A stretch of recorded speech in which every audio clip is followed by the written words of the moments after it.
This is my message for the police department. My father was in the Fraternal Order of Police.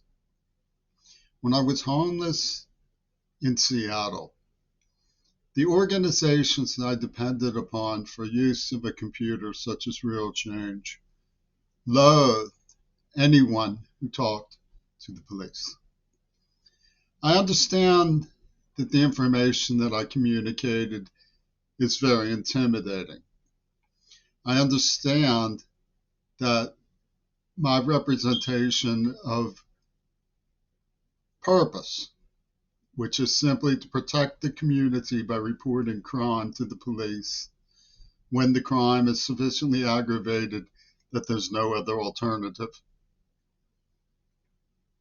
is enough to rupture relations with people who would never talk to the police about anything ever. Now, when I was forthcoming with evidence of a crime, I was arrested for reporting the crime. Defiant trespass is the language that the police department used to represent my attempt to report crime to the police department.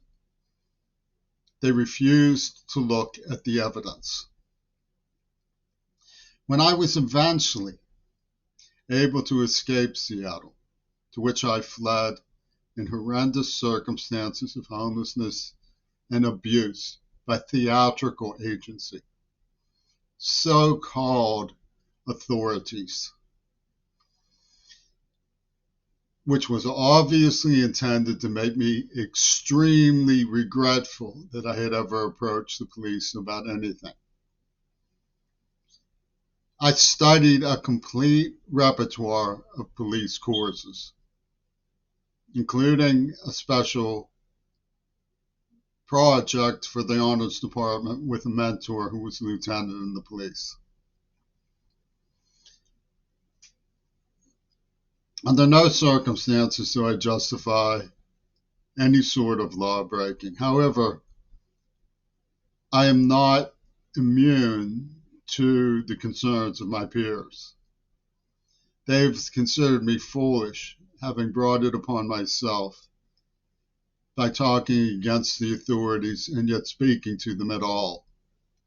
I understand that it is a complicated framework of power struggles in the United States, that all sides use theatrical, deceptive, duplicitous, undercover, underhanded methods.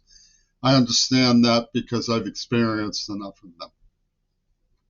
I understand that it was intimidating to hear somebody like me, deaf as I may be, questioning the personality cults of very important leaders like Ronald Reagan. Understand that's intimidating. I don't believe that the personality of a police department should be so fragile that they cannot question the possibility of corruption above them. So when I withdrew into my studies, I found that with the evidence, the situation got worse and worse. The evidence for the crime that I reported has been corroborated over and over again. The theatrical agencies have become more cutting, more cold-blooded, more cruel, more vicious. And sadly enough for me as a person, I've been isolated because the agencies in Seattle, the so-called peers in Seattle, actually approve. So I'm completely surrounded. I'm completely surrounded with a verdict of absolute hatred for the fact that I did nothing more than report a crime when I became sure that a crime had been committed. I went to the police department and said, would you please evaluate this evidence honestly because a crime has been committed. And in response, I was brutally arrested and tortured. I have been mauled.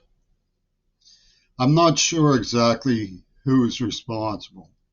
I'm sure that Peter Gabriel was involved, the Jeffin Corporation, Martin Andelman, Cyril Wecht, Oliver Stone, I'm sure that all of these important people were deeply involved. They invested torrential attention and persecution to my person because they're psychologically incapable of crediting a deaf man for anything. The purient, underhanded blackmails have become so psychotic that I'm burned out. I don't know what it means to you if you're a young rookie to hear the song like When I'm 64. I remember what it meant to me when I first heard it at the age of 7. Well, I'm 64 now. All of my life has been taken by a criminal who is a mad hatter of organized crime, attacking me gratuitously, lying both to and about me, and who dared to arrest me for defiant trespass because I reported a crime to the police department.